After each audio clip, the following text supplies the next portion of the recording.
Por todo esse ano que se passou, o Senhor sabe das lutas que enfrentamos e pela tua graça que estamos. Nós bem sabemos que só a tua mão poderosa nos conduziu até aqui. Livramentos que vemos e muitos outros que sequer enxergamos. Nos ajuda, Senhor. O Senhor tem nos dado tantas coisas, nos dá um coração agradecido. Não nos deixa, Senhor, murmurar, mas pelo contrário, Senhor, sejamos sempre agradecidos, como devemos estar, aprendendo a cada dia a viver contente em toda e qualquer situação, pois o Senhor é bom para com o seu povo. Fala conosco na noite de hoje. Continua a manifestar a tua graça poderosa, Senhor, nas nossas vidas, transformando-as segundo a tua boa vontade. Em nome de Jesus, amém? E graças a Deus. Amém, irmãos? Vamos para Colossenses, 1 Tessalonicenses, capítulo 2. Continuando a nossa exposição no Novo Testamento, chegamos agora a essa carta de 1 Tessalonicenses, como já disse aos irmãos, depois de Gálatas, que muito provavelmente foi a primeira carta escrita do Novo Testamento. 1 e 2 Tessalonicenses são as cartas mais antigas do apóstolo Paulo. Ele escreveu essas cartas enquanto estava na igreja de Corinto, nos 18 meses que ele passa em Corinto. Ele escreve essa carta. E a segunda carta aos Tessalonicenses, um intervalo de tempo curto, como nós vamos ver no decorrer dos estudos. Aqui no capítulo 2, agora, o apóstolo Paulo vai falar um pouco sobre o obreiro. É o título da nossa mensagem de hoje. O obreiro aprovado por Deus. Então, mais uma vez, como em outros momentos nós vimos, o apóstolo Paulo precisa se defender. Ele não gostava disso. O apóstolo Paulo não gostava de falar dele, fazia isso muito pouco, quando era extremamente necessário. Como ele já nos ensinou, fazer questão de se esquecer de tudo, de lembrar de Cristo e este crucificado.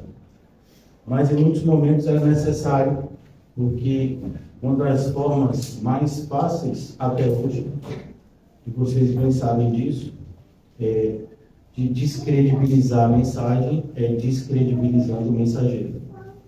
Vocês sabem como o pastor de vocês é alvo de ataques sistemáticos de pessoas de dentro e de fora da igreja.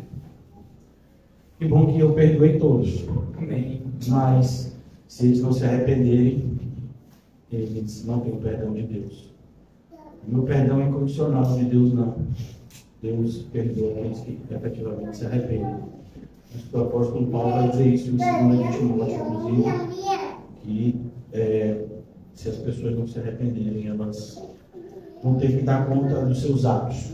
Então, aqui no capítulo 2, sem mais delongas, o apóstolo Paulo começa a falar sobre a estadia dele em Tessalônica. E eu queria convidar vocês, antes mesmo da gente começar a primeira Tessalonicenses, vamos abrir em 2 Coríntios, no capítulo 11, para a gente entender um pouco do que é o coração de um obreiro aprovado. O apóstolo Paulo aqui no capítulo 2 Coríntios, capítulo 11, ele fala sobre isso. Versículo 28. Olha o principal desgaste do apóstolo Paulo. Ele nos diz qual é. 2 Coríntios 11, 28. Além das coisas exteriores, ele tinha descrito uma série de situações que ele passava por amor a Cristo e ao corpo de Cristo, da igreja. Além das coisas exteriores, ao que pesa sobre mim diariamente. Veja, pesa sobre mim. Ao que pesa sobre mim. Paulo sentia um peso. Eu acho interessante que uma das críticas que mais eu ouvi ao longo desses anos foi justamente sobre isso, sobre atar fardos pesados nas pessoas que ouvem as pregações. E, costumeiramente, os acusadores costumavam se referir a mim como alguém que estava desobedecendo o ensino de Cristo no Evangelho de Mateus, que diz: vinde a mim, todos os que estáis cansados e sobrecarregados, eu vos aliviarei. Ponho sobre vós o meu jugo, que é suave, carregue o meu fardo, que é leve. É interessante porque as pessoas que acusam, elas sequer se dão o trabalho de estudar a Bíblia que dizem conhecer. O jugo, como o Senhor Jesus fala, o jugo suave é um instrumento de madeira que se coloca em dois animais para que eles possam arar junto. Então vejamos, se uma pessoa está andando num caminho diferente do de Cristo, será que ele vai se sentir suave o jugo? Mas veja, as pessoas acusam mesmo sem entender nada. Porque não precisa entender para criticar. Só precisa você ser mau. E o ser humano é mau. É por isso que nós temos tantos críticos e tão poucas pessoas que de fato querem fazer a diferença. O apóstolo Paulo era uma dessas pessoas que se preocupava em fazer a diferença, por isso ele sentia esse peso. Paulo, por que você anda tão preocupado ao que pesa sobre mim diariamente? Você imagina cada igreja que o apóstolo Paulo plantou.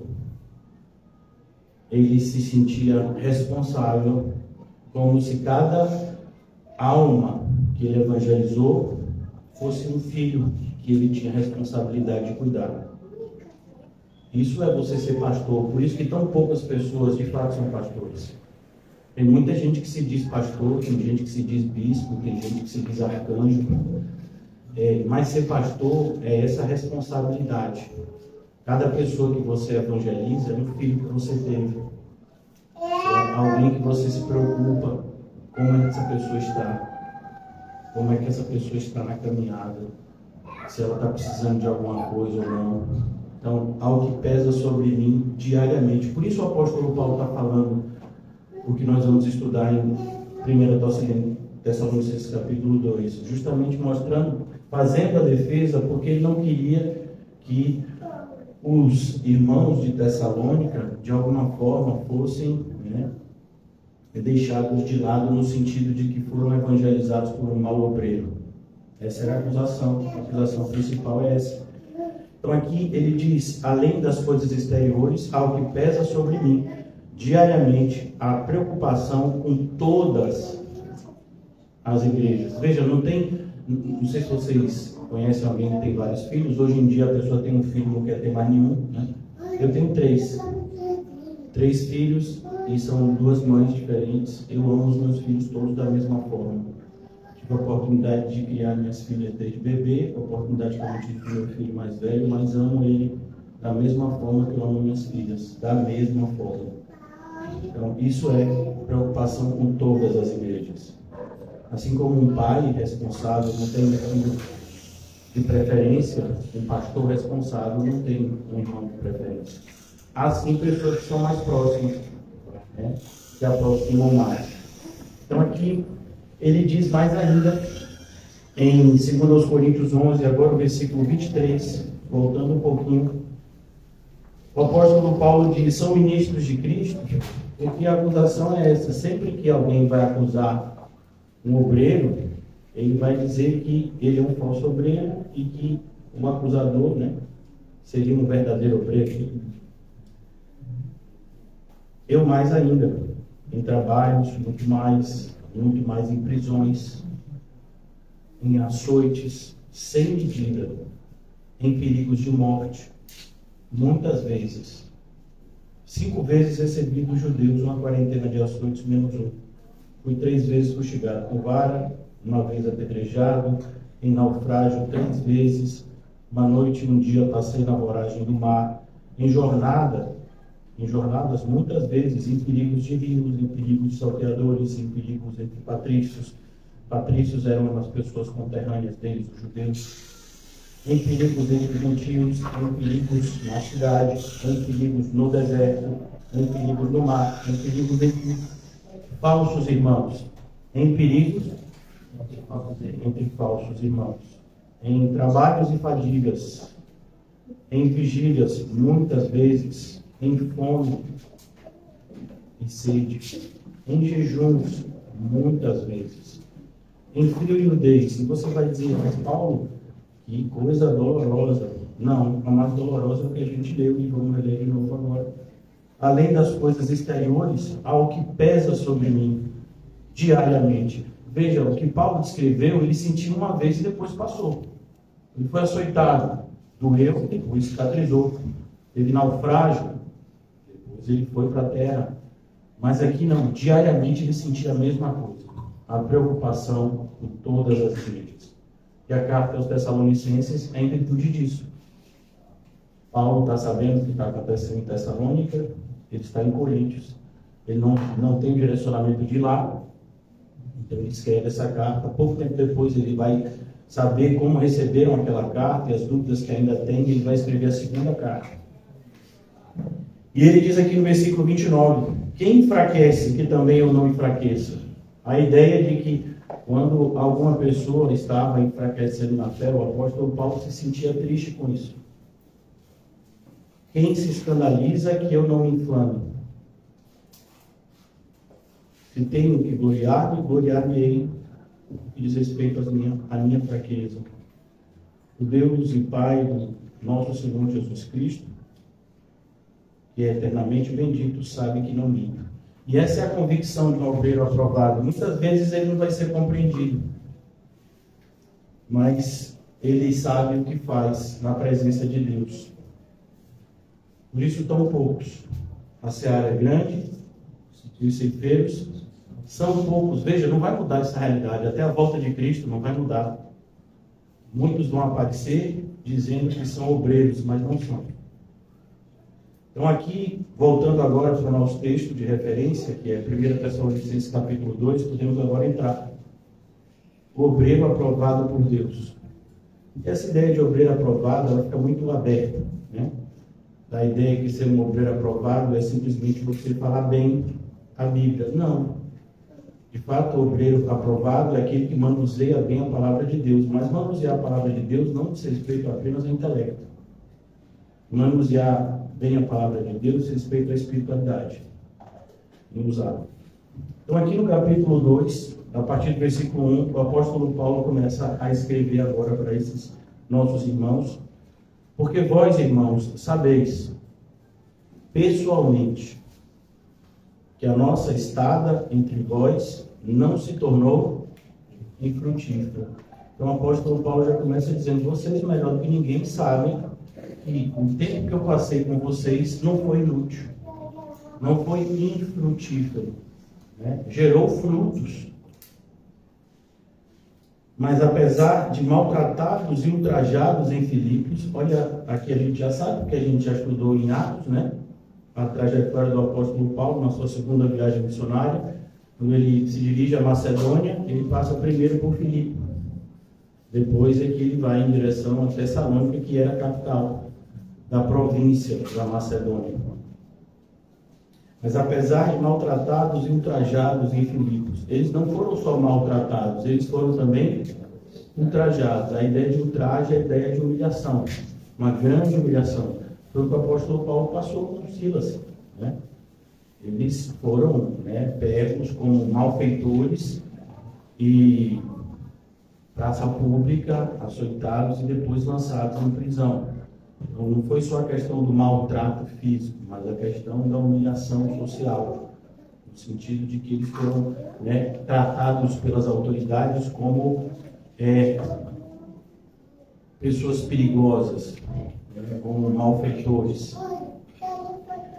Apesar de maltratados e ultrajados em Filipos, como é do vosso conhecimento, veja, o apóstolo Paulo não fazia nada em oculto, o apóstolo Paulo não se envergonhava das coisas que passou. Porque ele sabia que tudo que ele passou por amor a Cristo, por amor ao Evangelho. Então, por exemplo, os irmãos sabem dos processos que eu enfrento na justiça, por amor ao Evangelho. Acusações que aqueles que me conhecem apenas um pouco sabem que não tem qualquer fundamento. Mas ainda assim respondo esses processos até hoje, sem nenhum tipo de horizonte, no sentido de que vai acabar logo. E eu acho interessante, né, como as pessoas elas falam tantas coisas, né, que fazem pelo Evangelho, mas quando você vai olhar mesmo assim de perto, não faz nada. Uma gotinha de água, a pessoa já está se incomodando, né? Imagine se você fosse, né, acusado na justiça por estar fazendo coisas, né, que você nunca fez por amor ao Evangelho. Então, por isso que a gente fala que hoje em dia é difícil você encontrar um cristão de verdade. É muito difícil você encontrar um crente de verdade. A gente se sente mal quando alguém fala alguma coisa com a gente. Imagina. Você quer ser mais de açúcar que isso? Se alguém disser que seu cabelo está pouco, que você já acha ruim, você ainda tem cabelo para pouco, eu não entendo. Né? Então, as pessoas hoje, é um absurdo. O pastor faz uma pregação, a pessoa vai no final da pregação e maltrata o pastor na frente de todo mundo. Os irmãos sabem que isso já aconteceu. Né? Então, e eu continuei pregando. Outro culto, como se nada tivesse acontecido, porque é um papel. Né? Essas pessoas vão ter que dar conta a Deus naquele grande dia, assim como eu também terei que dar. Então, assim, a minha consciência está em paz. Com certeza, das pessoas que fizeram isso comigo não tem qualquer fruto de arrependimento. Mas aqui, ele diz, vocês sabem como a gente foi maltratado, ultrajado em Filipe. Por que eu falo isso? Porque a gente se desmotiva muito fácil. Né? Eu fico imaginando qualquer outra pessoa no meu lugar, talvez tivesse pedido férias. Não, irmãos, né? Sabe como é? Esses processos estão me consumindo demais, minha cabeça não está muito boa. Mas não é para isso que a gente foi chamado. Né? Eu vejo como as pessoas hoje, né, que se dizem obreiros, a única obra que eles querem fazer mesmo é a deles. A deles eles fazem muito bem. Mas a de Cristo, são poucas as pessoas que querem fazer. E aqui Paulo diz, eu fui maltratado e ultrajado com o conhecimento de vocês. Tivemos ousada confiança em nosso Deus para vos anunciar o Evangelho. Veja como o fato de Paulo ter sofrido o que sofreu em Filipos não mudou em nada a motivação que ele sentia em fazer o que faz. Então, uma pessoa que sair por aí dizendo que saiu da igreja por causa de X ou Y, nunca esteve na igreja por causa de Cristo. E é o que muitos dizem. Né? Paulo não se sentia desmotivado. Não, pelo contrário. As coisas, cada dia trará o seu próprio mal. Então, vou continuar fazendo a obra de Deus. É a obra de Deus que me foi dada. É o privilégio que me foi dado. Tivemos ousada confiança em nosso Deus para vos anunciar o Evangelho de Deus em meio a muita luta. Em meio é sempre muita luta, irmãos. Então, eu acho interessante que a nossa grande luta, às vezes, é pegar um engarrafamento. Eu acho que a gente devia ficar envergonhado com isso, né? A nossa grande luta é a preocupação. Como vamos chegar? De Uber, de ônibus, de pé, de bicicleta?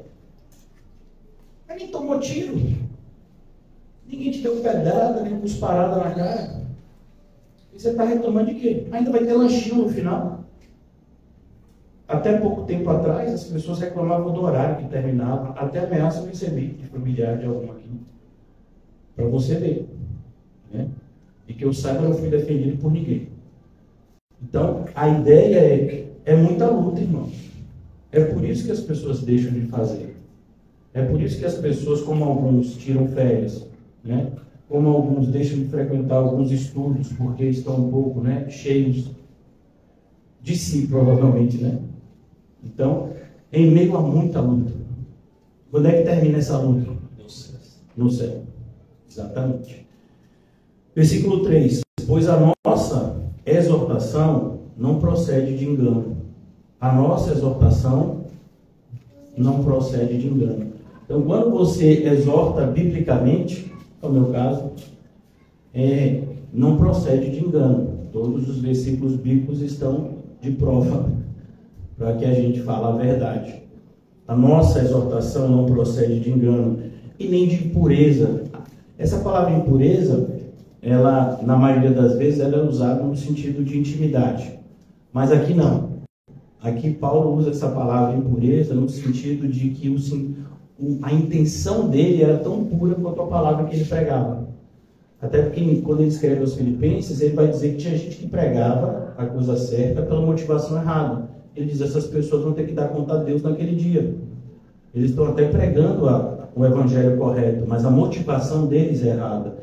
E Deus não vai Deus não vai desconsiderar isso. Aqui o apóstolo Paulo diz: a minha motivação é pura. Como em 1 Coríntios ele diz: eu faço tudo que eu posso para salvar alguns. Então, se ele tivesse que passar fome, frio, nudez, como ele ficou em Coríntios, né, tendo que trabalhar as suas próprias custas, porque as pessoas eram avarentas, ele fazia tudo, porque ele sabia que o evangelho é um privilégio, mas a gente não fizer isso, vai ficar com pode te avisar, te mandar, avisar para você do seu pecado. E você não fizer isso, ele vai morrer em pecado, mas o sangue dele, ele vou botar nas suas mãos. Paulo, inclusive, quando se dirige aos irmãos, na sua despedida da igreja de Éfeso, ele diz: o sangue de vocês está por uns 3 anos. Eu estive pregando o evangelho para vocês, a palavra de Deus, aqui a sua própria responsabilidade, porque eu ensinei tudo que ele disse. Paulo fala sobre isso também em outras cartas. Então, aqui ele diz, versículo 3: pois a nossa oração não procede de engano, nem de pureza, nem se baseia em dolo. Dolo, você já deve ouvir essa expressão, principalmente se você de liberal, você vê lá criminoso e crime culposo. Criminoso fala de uma intenção de fazer o mal. Paulo diz: eu não tenho intenção de poder pregar o evangelho. Algumas pessoas têm. Algumas pessoas gostam de debater. Eu acho interessante quando a pessoa fica procurando uma falha na minha pregação, né? Eu falo assim, segura Coríntios 5:16, é o 15. Não sabe nem o 15, né?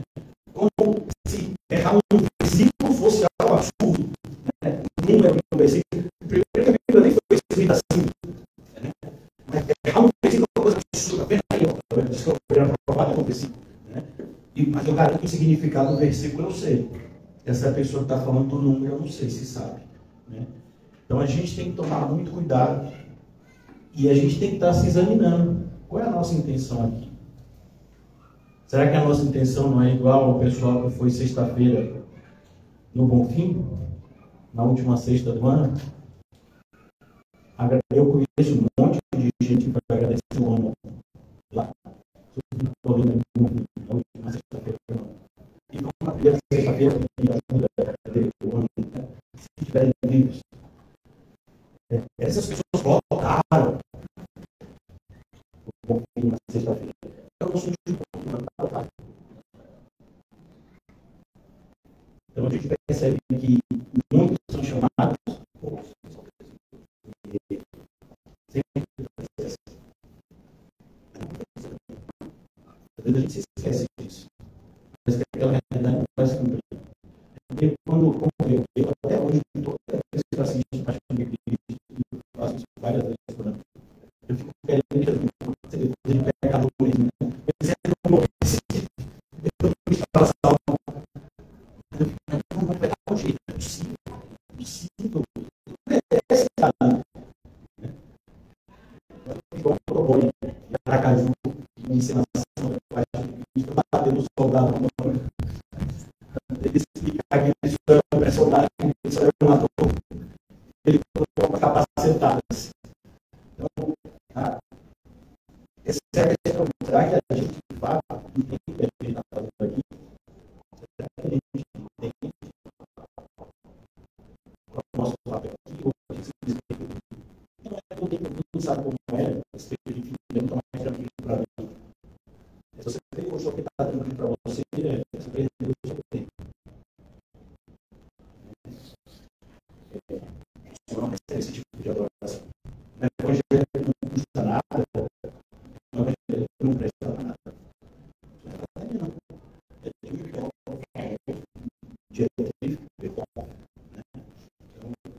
Jesus passa as coisas, está vendo que eles são um monte de coisa feita, isso, esse teólogo é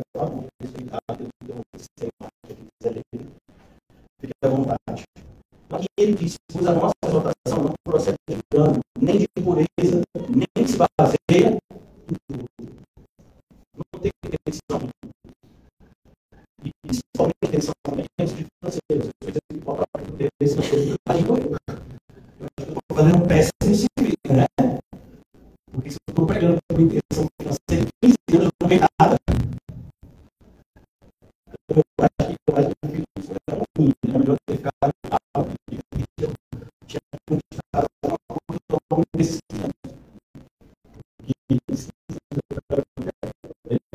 Que eu tinha, mas claro, isso vai aliás, a intenção de comprar, vocês bem sabem. Por isso ele começa a dizer, vocês sabem pessoas, como é a nossa história de vocês.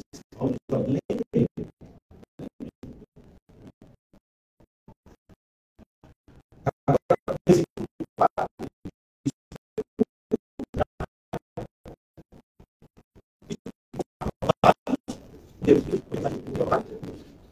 porque muitas vezes, irmão, você pode ser um Demas da vida, aprovado pelos homens temporariamente, como Demas foi por Paulo.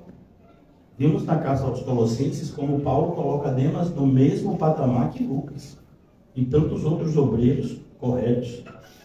Então, muitas vezes, você pode ser um obreiro aprovado por homens, no sentido de que você pega a Bíblia, a característica do obreiro é essa aqui. Fulano não tem essas características. Mas quem é que sabe quem é o obreiro aprovado de fato? É Deus. Por exemplo, Demas enganou Paulo, mas nunca enganou Deus. Deus nunca enganou a Deus. Então, Judas Iscariotes conseguiu enganar um monte de gente, mas nunca enganou a Deus, Cristo. Um entre vós é o diabo. Né? Ele sempre soube. Então, a nossa exortação não procede de engano, nem de impureza, nem se baseia em dolo. 3 características que Paulo diz negativas, que acusavam ele, e ele diz, não faço isso. Eu não estou enganando ninguém, eu não estou pregando por interesses escusos e muito menos pregando para ganhar dinheiro. A ideia de se basear em dolo é algum interesse no sentido material. Aí ele diz, versículo 4, pelo contrário, visto que fomos aprovados por Deus, porque a ideia aqui é, Paulo quer deixar bem claro, eu estou me explicando para vocês, mas assim, a opinião de vocês não é a mais importante.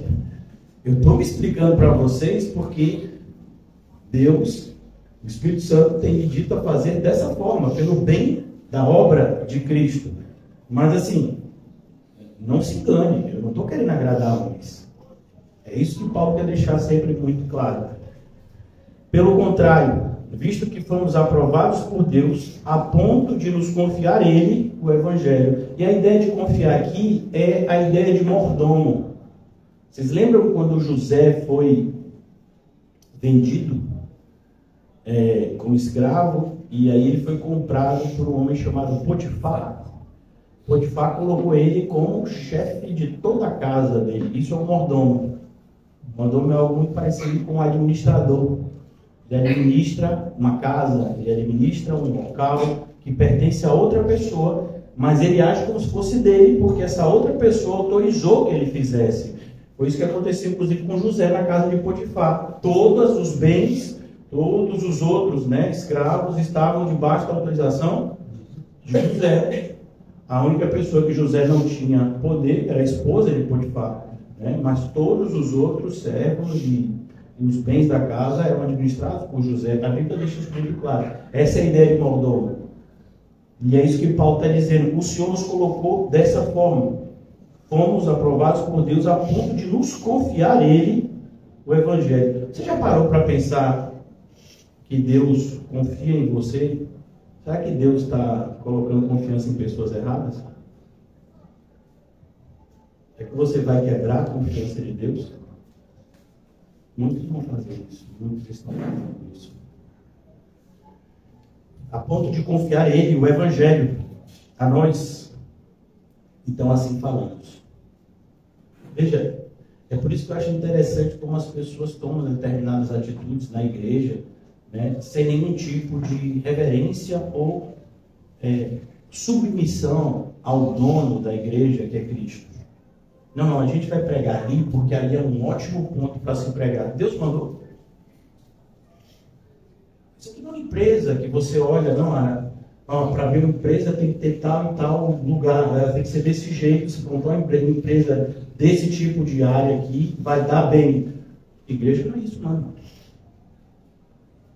Onde foi que o primo de Jesus, João, conhecido depois como Batista, foi pregar? No deserto. Será que era um bom lugar? Quem é que ia no deserto? Ninguém. Mas ele foi pregar lá. E porque Deus quis, as multidões foram para o deserto para ouvir.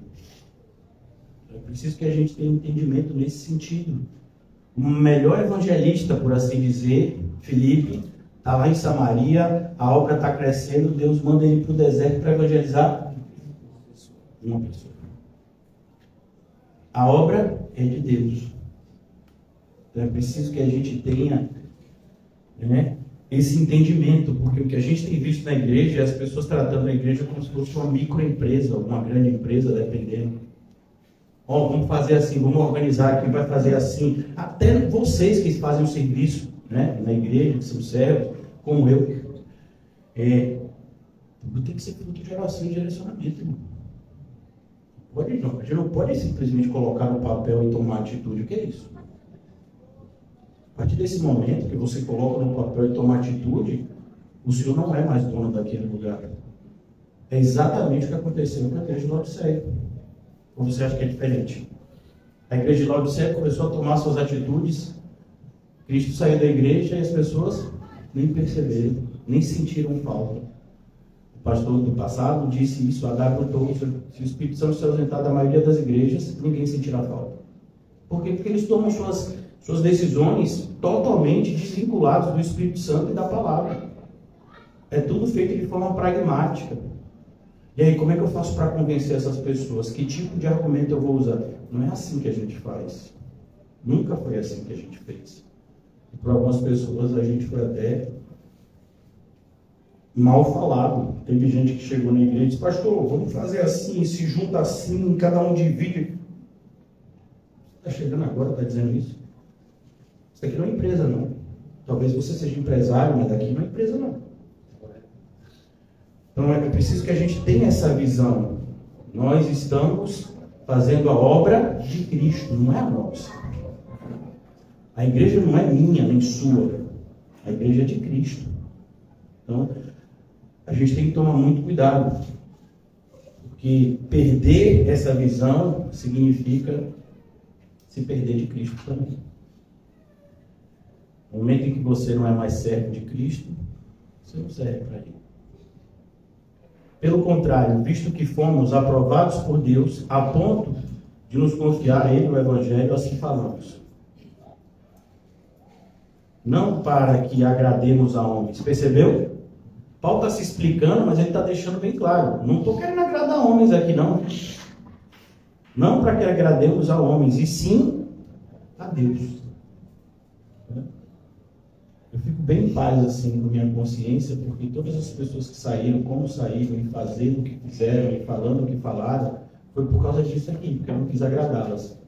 Se eu mudasse um pouquinho da pregação, se eu mudasse um pouquinho da minha postura, talvez muitas dessas pessoas estivessem aqui ainda. Mas eu não estaria andando com Cristo como estou. Então, eu não vou abrir mão da minha comunhão com Cristo. Por ninguém. Isso é para o bem de vocês também. Porque no momento que eu estiver sem comunhão com Cristo, vocês são guiados por cego. E um cego, o que ele faz? Ele vai levar as pessoas para a bênção. Eu preciso que a gente... Isso não é egoísmo, não, isso é amor. Então, nós estamos aqui, o nosso propósito é agradar a Deus. Mesmo quando a gente ama o irmão e a gente trata bem o irmão como tem que ser, a gente sabe que isso agrada a Deus. Não para que agrademos a homens, versículo 4, e sim a Deus, que prova. Você sabe que o nosso coração está sendo provado agora? O nosso coração está sendo provado agora. Muitas pessoas, a grande maioria das pessoas, dizem que amam a Deus. mas a sua vida diz outra coisa. Imagine que uma laranja queira ser chamada de maçã. Laranja, laranja. Botou na boca, você sabe que é laranja. Mas você me disse que isso aqui era maçã. Não, é laranja. Laranja e maçã são coisas bem distintas, até a textura é diferente, né? Então, cuidado para que você não esteja dizendo que é laranja e você, no máximo, uma maçã daquela da Turma da Mônica, que tem gosto de isopor. Então, cuidado. Se prove. Por isso que a Bíblia diz, inclusive, a ideia é muito parecida, de provar e examinar. Examine-se. Examine-se.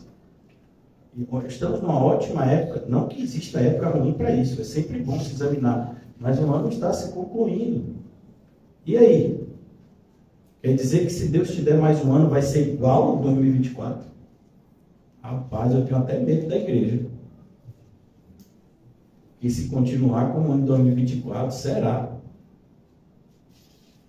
Então, vamos lá. Dai-nos fé, Senhor. Amém. Um pouco de fé. Ajudai-me na minha pouca fé, Senhor. Que prova o coração. Ele prova o nosso coração. Porque é isso, irmãos. O alerta da igreja de Laodiceia, vocês sabem. E tem o alerta da igreja de Éfeso. Nada adianta a gente estar fazendo a obra de Deus e estar até sendo extremamente produtivo. Mas se a gente estiver sem amor, Deus sabe que a gente está sem amor. Talvez outras pessoas nem percebam. Porque as pessoas às vezes são tão pragmáticas, no sentido de quando vem números, quando vem a coisa crescendo, fica empolgado, né? Mas se isso está sendo feito sem amor, Deus está vendo e está reprovando. Como foi o caso da igreja de Éfeso. Eu tenho, porém, contra você. A igreja não estava diminuindo, não, estava crescendo. Apesar da perseguição, de tudo, estava crescendo. Mas eu tenho, porém, contra vocês, que vocês abandonaram o primeiro amor. Então, é importante a gente entender. A verdade e o amor nunca podem se separar. Nunca podem se separar. Porque se se separarem, a verdade deixa de ser verdade, o amor deixa de ser amor. A verdade é que nunca usamos. Preste atenção. Nunca. Nunca. A verdade é que nunca usamos de linguagem de bajulação. Então, você podia dizer qualquer coisa de Paulo, menos que ele era um bajulador. Que ele estava dando prioridade a pessoas por interesse em detrimento de outros. Paulo nunca fez isso. Olha. Graças a Deus, eu segui à risca esse conselho de Paulo desde o começo. Por isso, tantas pessoas abandonaram a igreja ao longo desses 15 anos. A verdade é que nunca usamos de linguagem de bajulação, como sabeis, e nem de intuitos gananciosos. E eu acho interessante que os conselhos que eu recebi eram interessantes. Pastor, mas essa pessoa pode fazer tanto pela igreja. E será alguém me dizendo que a pessoa tinha dinheiro e que eu devia bajular essa pessoa? Isso meu amigo, você está falando com a pessoa errada. Deus sabe de tudo, né, irmãos? É tão maravilhoso isso.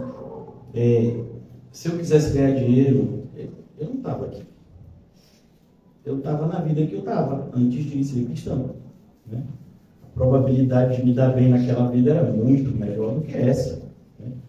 Então, quando algumas pessoas, muitas delas não sabiam do passado, vinham com esse tipo de propósito, você é uma pessoa errada. Né? Não é isso, não. Vai ouvir. Mas se ouvir, vai sair. Vai ouvir. Todo mundo ouvir. Não vai mudar a pregação porque determinada pessoa se sente incomodada. Uma vez uma pessoa muito rica foi para a igreja e a pregação nesse dia era um jovem rico. Mas essa pessoa é muito rica mesmo. Né? Mas pareceu que foi de propósito. Eu falei, não foi da minha parte, agora de Deus eu tenho certeza que foi. E por incrível que pareça, a pessoa nunca mais voltou. Nossa. Né?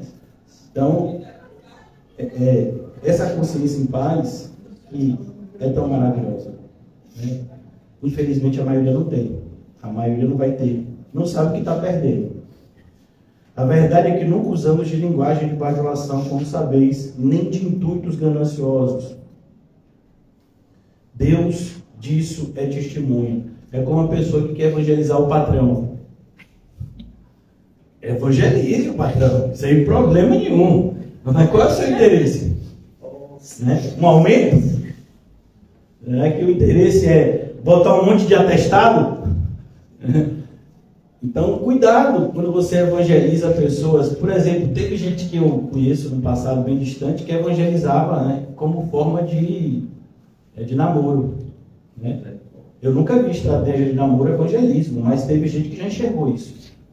Eu vi uma pessoa que tinha interesse e começava a evangelizar essa pessoa.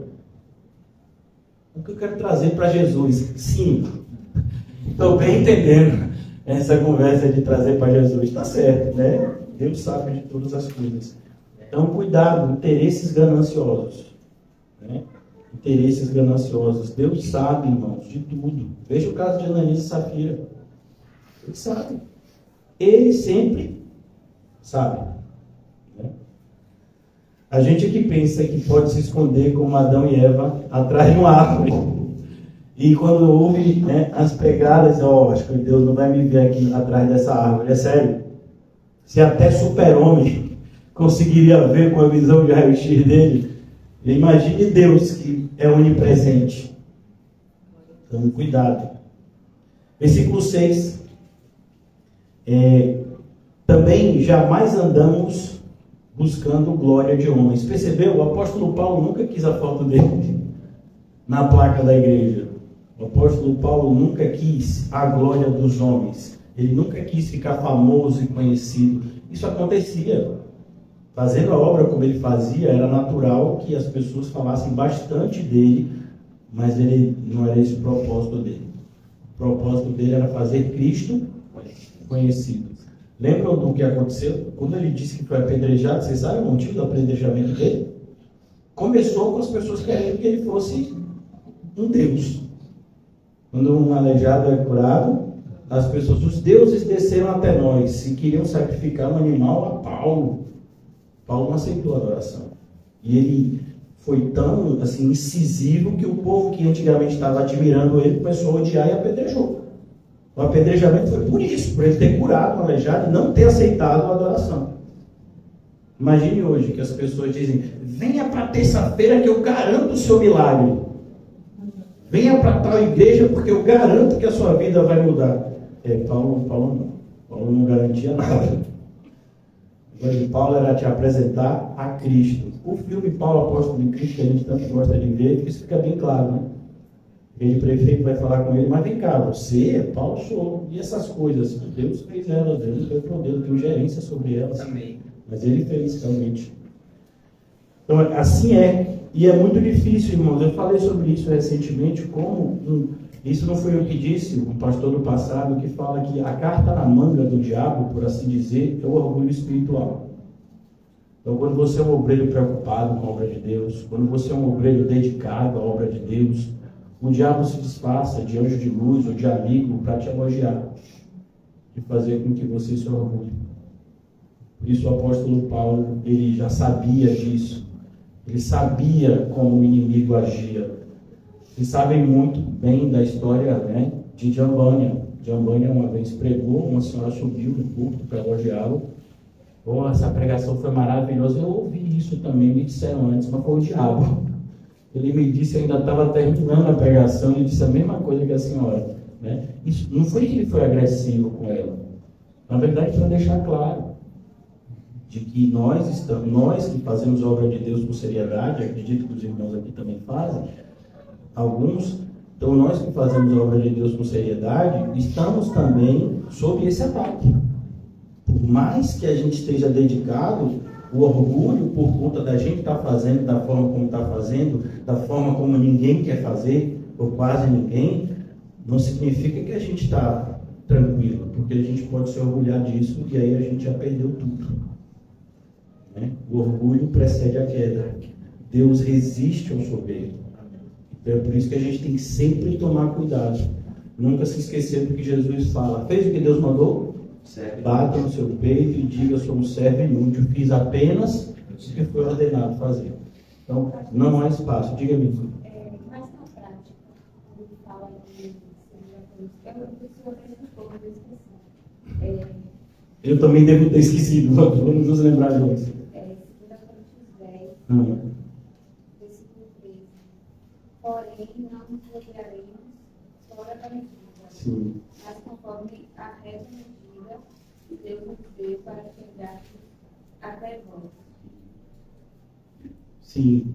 O que Paulo está dizendo aqui, na verdade, é de se gloriar, é no sentido de que quando ele falava alguma coisa, ele falava o que de fato tinha acontecido. Ele não estava nem aumentando nem diminuindo. Ah, ele está falando da autoridade. Isso. Então, não só da autoridade, mas quando ele dizia, eu plantei tal igreja. Não, eu realmente fiz isso. Né? Eu não inventei isso. É por isso que ele diz, vou repetir, nós, porém, não nos gloriaremos sem medida. A ideia de sem medida é falando coisas que absolutamente não são verdadeiras. Né? É como você estivesse aumentando. Então, digamos que você evangelizou 10 pessoas, aí você diz, eu evangelizei quase 100. Aí você diz, mas você evangelizou 10 pessoas, mas quase 100 é 10. 10 pode ser dito também como quase 100? Pode não. Entre 10 e quase 100 tem uma diferença enorme. Né? Ah, não, você é muito detalhista. Não.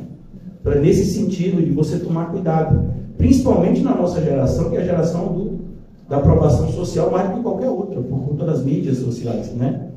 A quantidade. Deixe seu like, faça não sei o quê. Né? A gente viu aí uma página reformada que estava aí gloriando porque tinha 500 mil, depois 1 milhão de seguidores. Não sei onde que número está agora, né?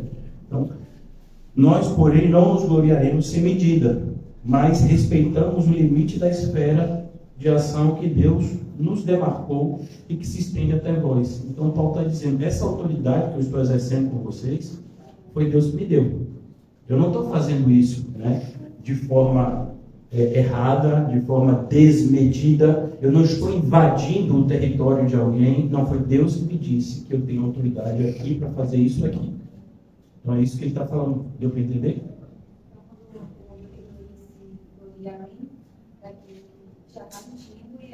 Isso. Então é isso. Eu fui mandado fazer isso aqui. Então eu vou fazer. Porque foi o Senhor que me mandou. É nesse sentido. Aí eu vou fazer ali. Ele não me mandou fazer ali. Eu já saí do raio de ação que ele me colocou. É por isso que a gente tem que tomar cuidado, como a gente falou. Essa ideia de crescer. Então, a igreja aqui, outro dia, né, na época que a gente ainda estava naquela menor, uma vez teve um culto, estava lotado, temos que ver mais ali. Calma, gente. Um culto lotado, o pessoal já acha que tem que alugar ali na Fonte Nova. Então, calma, viu? Calma. O Senhor mandou a gente ficar aqui, é aqui. No máximo, o pessoal senta aqui no chão, se faltar cadeira, porque é aqui que o Senhor botou a gente. Então, a gente não tem autorização de sair por aí fazendo as coisas. Nossa autorização é limitada pelo Senhor da obra. Amém? Vamos voltar aqui a 1 Tessalonicenses. Ele diz, versículo 5, em verdade é que nunca usamos, de novo, qual é o tempo aqui?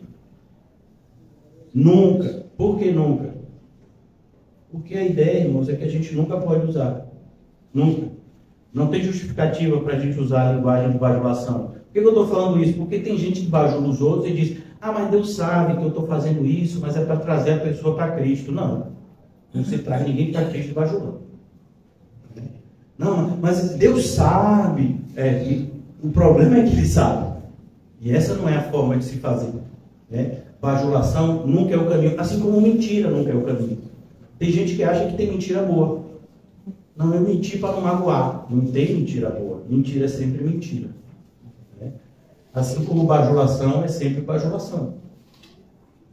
A verdade é que nunca usamos de linguagem de bajulação, como sabeis, nem de intuitos gananciosos, buscando a glória, de intuitos gananciosos. Deus disso é testemunha. Principal, quem é testemunha? Deus. Então Deus é testemunha, irmãos. E é isso que deveria gerar em nós extremo temor. Olha que coisa, como a fé de algumas pessoas na igreja é inferior à dos demônios. Vamos a Tiago rapidamente?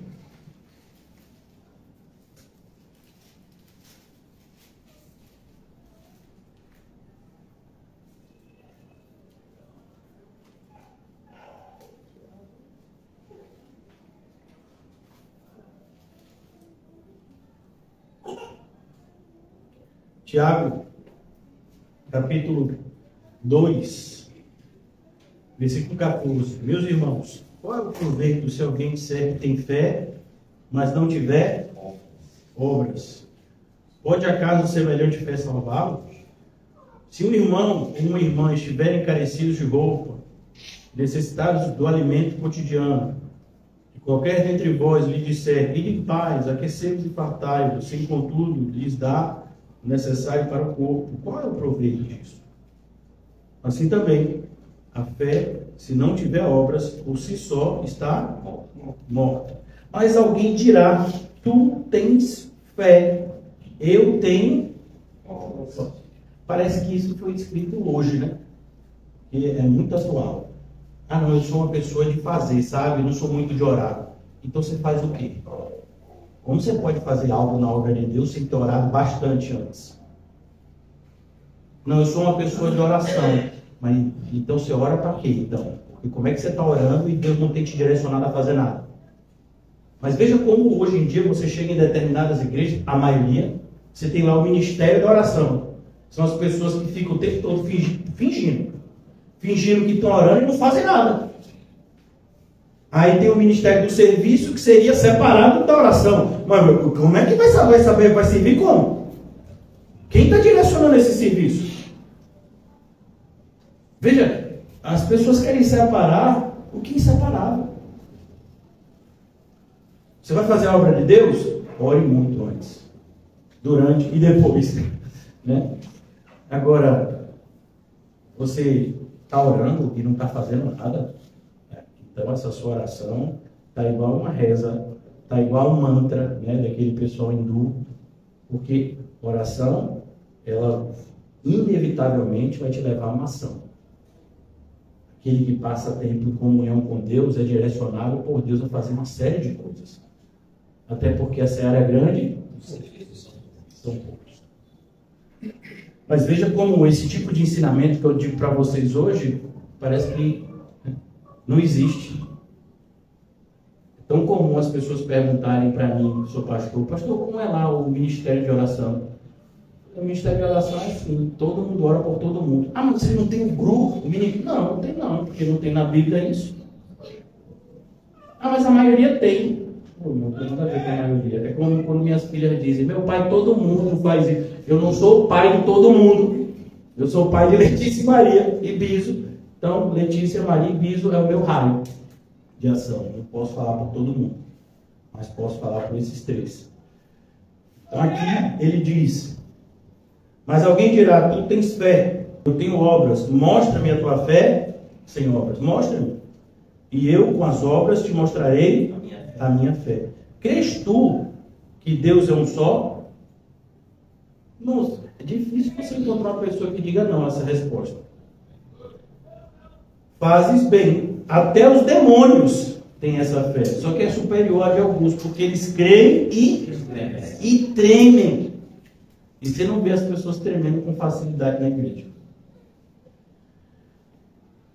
Queres, pois, ficar certo, ó homem insensato. Veja que Tiago aqui não alivia. Tiago joga duro. Você sabe qual é o apelido de Tiago? Tiago cajado de ferro? Não. Tiago joelho de camelo. De tanto que ele orava. Você vê. Queres, pois, ficar certo, ó homem insensato, de que a fé sem obras é inoperante?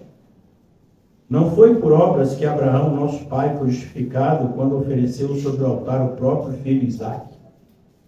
Vês como a fé operava juntamente com as suas obras? Foi pelas obras que a fé se consumou. A ideia aqui não é que a obra salvou, a ideia é pelas obras que você percebe se a fé é verdadeira ou falsa. A salvação é pela fé. Mas como é que você sabe que sua fé é verdadeira ou falsa? Logo você e eu que temos um coração tão enganoso. E se cumpriu a escritura, a qual diz, ora, Abraão creu em Deus e isso lhe foi imputado para a justiça. Foi chamado amigo de Deus.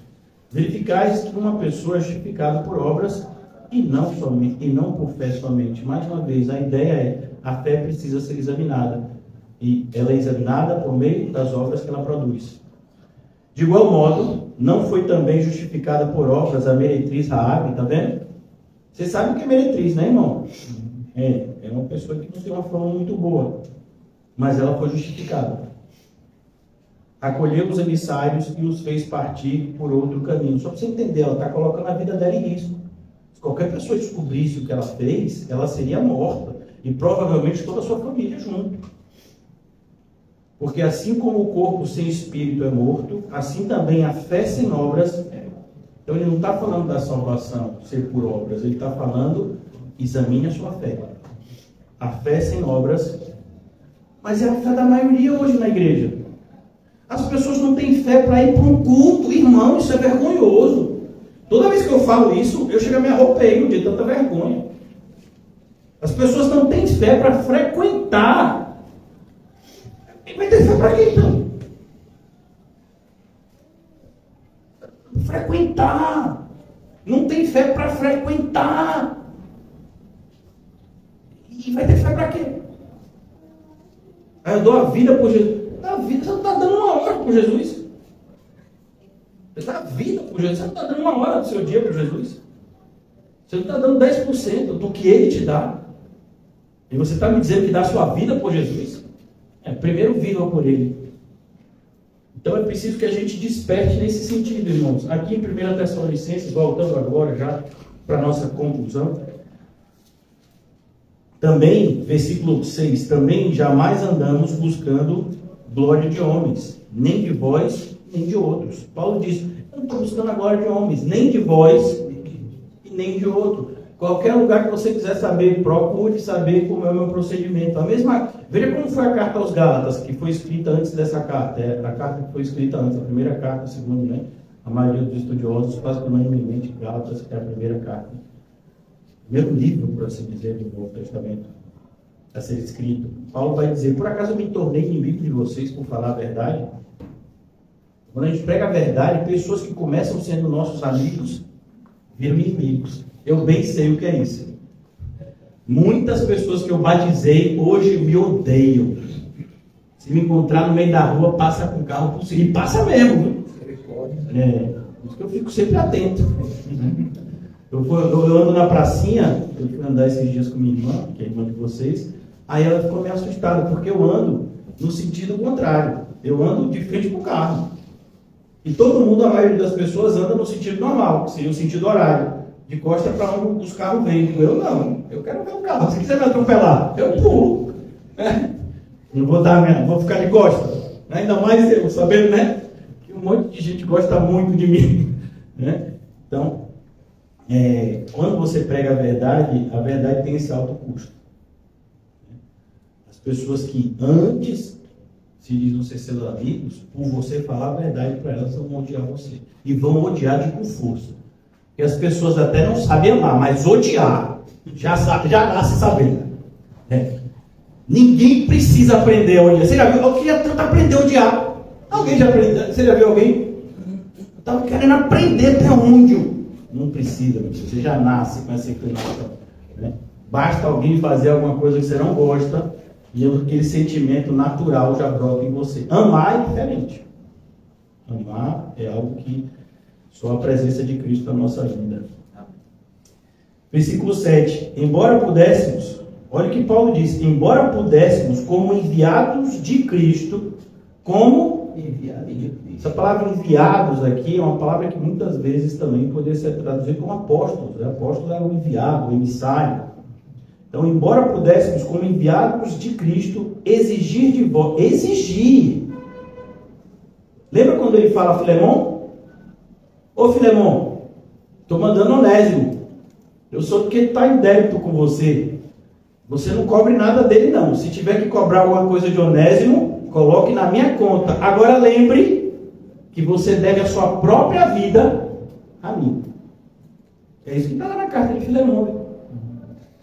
Então aqui, Paulo diz, embora pudéssemos, como enviados de Cristo, exigir de vós a nossa manutenção, todavia, Paulo sempre deixava claro, quando ele abria mão de algo, ele queria deixar bem claro, olha, eu estou abrindo mão por causa de Cristo. Foi isso, inclusive, que ele fez em Filipe. Ele se deixou ser surrado, ele se deixou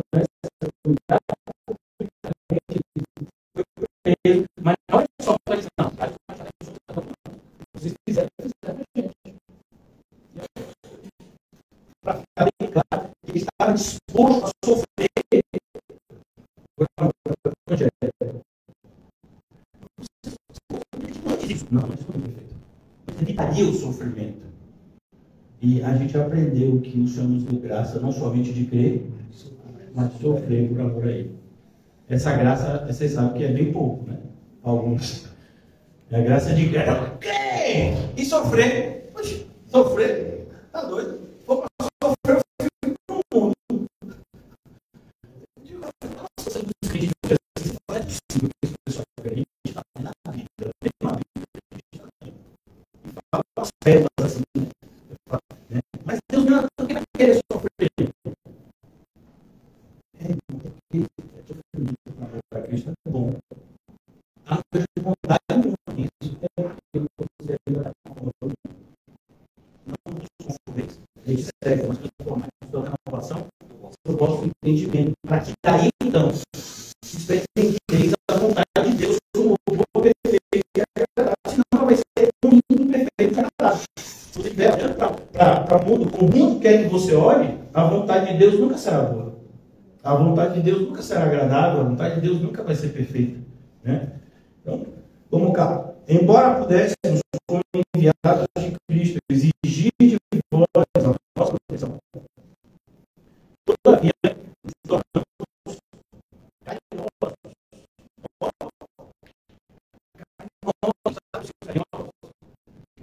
carinhosos. Amém? Pastor, eu não estou nessa vibe. Essa expressão minhas filhas que me ensinam. Meu pai, eu não estou nessa vibe. Que vibe, meu filho?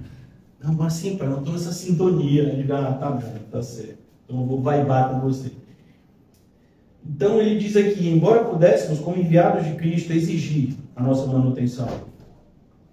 Nos tornamos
hoje se vira, viu? Procura esse nome na internet. Já evangelizei você, já evangelizei o verdadeiro evangelho. Agora é com você. Não pode ser assim, não.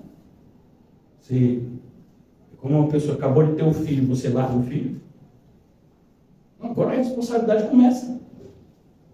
Se o filho for 9 meses na barriga, meu filho, quando estava na barriga que era bom, né?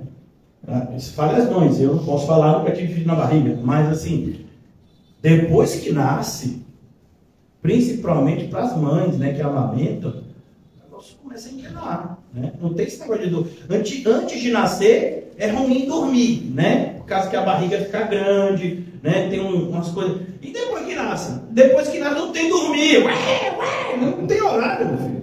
Ou você dorme quando ele está dormindo, ou você não dorme, né?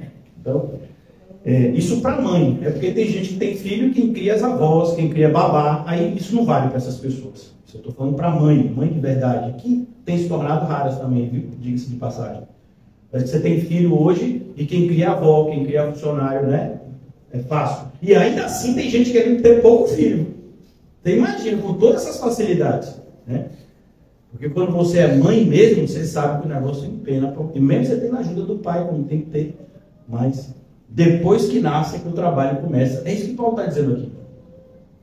As pessoas vão, não, ganhei para Jesus, sim, e agora? Deixou morrer, foi? Mas não depende de mim, depende de... É tão bom a gente falar isso, né? Não depende de mim, depende de Cristo. Sim, e onde é que ele está? Se não em nós. É por isso que ele fala da fé. Né?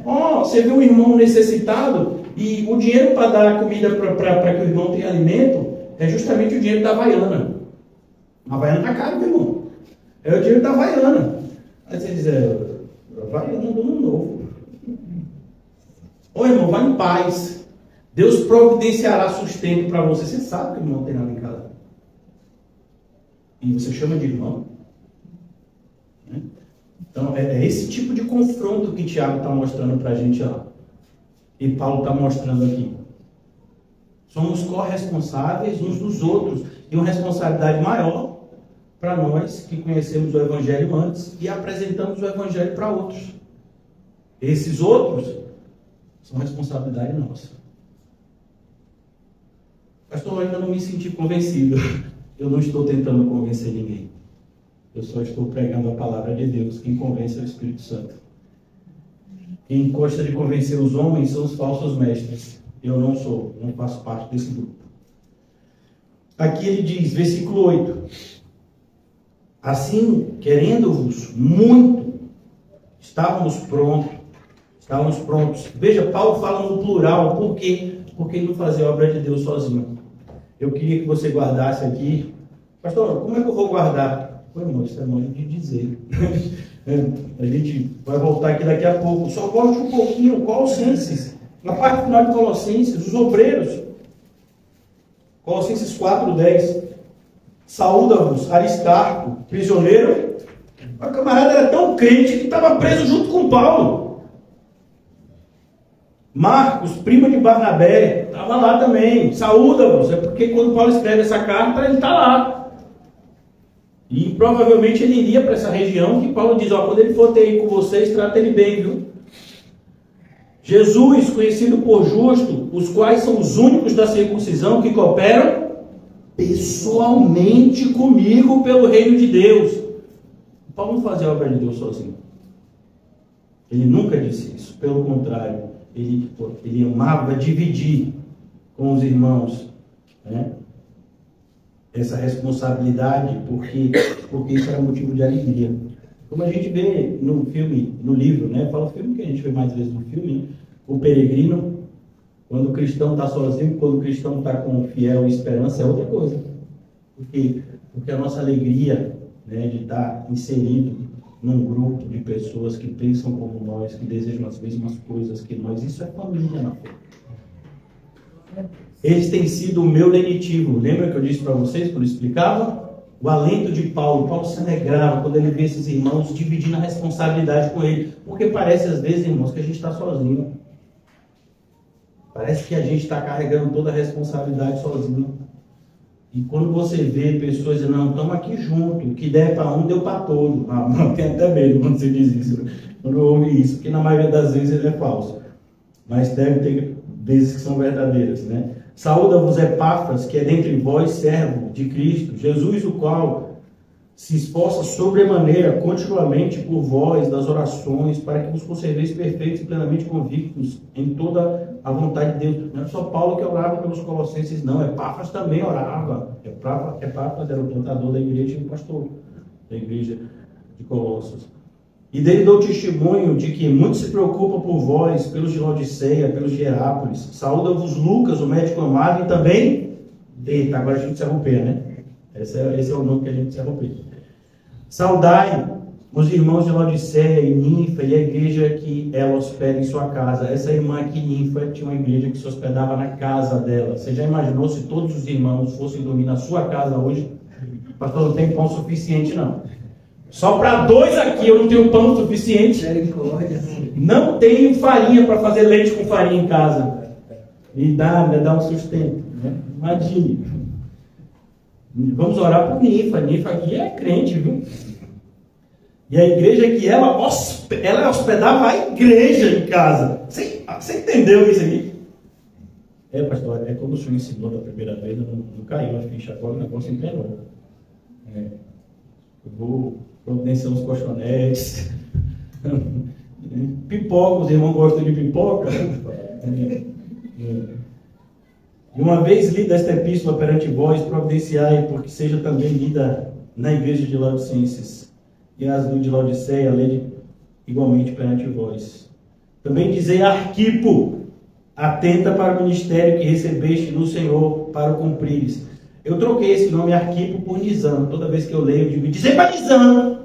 E ele sabe para o que ele tem que fazer. Viu, seu Nizam? Então, quando a gente volta aqui para 1 Tessalonicenses capítulo 2, versículo 8. Assim, querendo-vos muito, estávamos prontos a oferecer-vos não somente o Evangelho de Deus, mas igualmente a própria vida. É por isso, irmãos, eu acho interessante quando o pessoal diz, né? Pastor, os irmãos devem ouvir algo semelhante. Vocês vão evangelizar lá em Cosme de Farias, e olha que está super tranquilo, né? Mas teve uma época que estava um problema maior, quando mataram o policial aqui, ficou um negócio assim, né?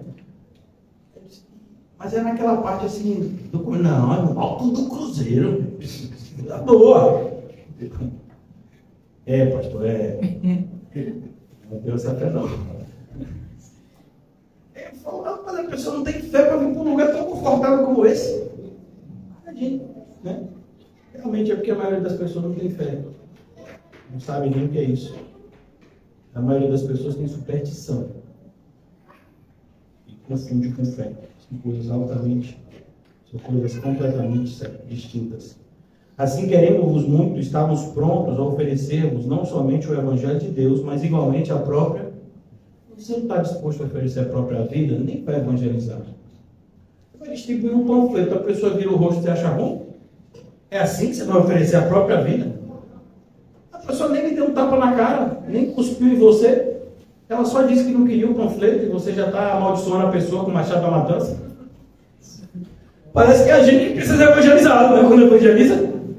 Porque se as pessoas não fizerem festa porque estamos evangelizando elas, a gente acha um absurdo.